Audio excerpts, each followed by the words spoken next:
வணக்கம். 2 நாட்களுக்கு முன்னாடி நான் கேரளாவுக்கு போயிருந்தேன். அப்போது ஆட்டோவில் போயிட்டு இருக்கும்போது டிரைவர்கிட்ட கேட்டேன், கேரளாவில் அரசியல் எப்படி இருக்குன்னு. அவர் ஒரே ஒரு வார்த்தை தான் சொன்னார், கம்யூனிஸ்ட் தோல்வியடையும், பிஜேபி இப்பொழுது வளர்ந்து கொண்டிருக்கிறது அப்படின்னு சொல்லிட்டு, கேரளாவில் பிஜேபி ஆட்சி, மத்தியில் மோடி இருந்தால் கேரளத்திற்கு நிறைய தொழிற்சாலைகள் வந்து நிறைய வேலை வாய்ப்புகள் எங்களுடைய இளைஞர்களுக்கு கிடைக்கும் என்று கூறினார். உங்களுக்கு தமிழ்நாடு அரசியலை பற்றி கொஞ்சமாக தெரியுமா கேட்டேன். அவ்வளோ எனக்கு தெரியாது சார், ஆனால் ஒன்று தெரியும், உங்கள் பிஜேபி தலைவர் அண்ணாமலை இருக்கார் பாருங்க, அவரை பற்றி நல்லாவே தெரியும். இங்கே கேரளாவில் நிறைய பேருக்கு தெரியும்.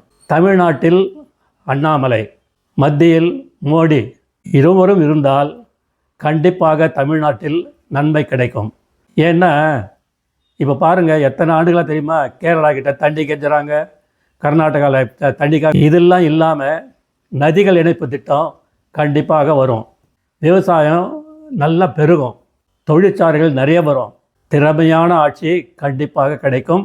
இவ்வளோ தான் எனக்கு தெரிஞ்சது அப்படின்னு அவர் சொல்லிட்டார். எவ்வளவு நல்லா கரெக்டாக 2 ஸ்டேட்டை பற்றி கணிச்சு வச்சுட்ருக்காருன்னு எனக்கே ஆச்சரியமாக இருக்குது. பாரத் மாதா கி ஜெய், ஜெய்ஹிந்த்.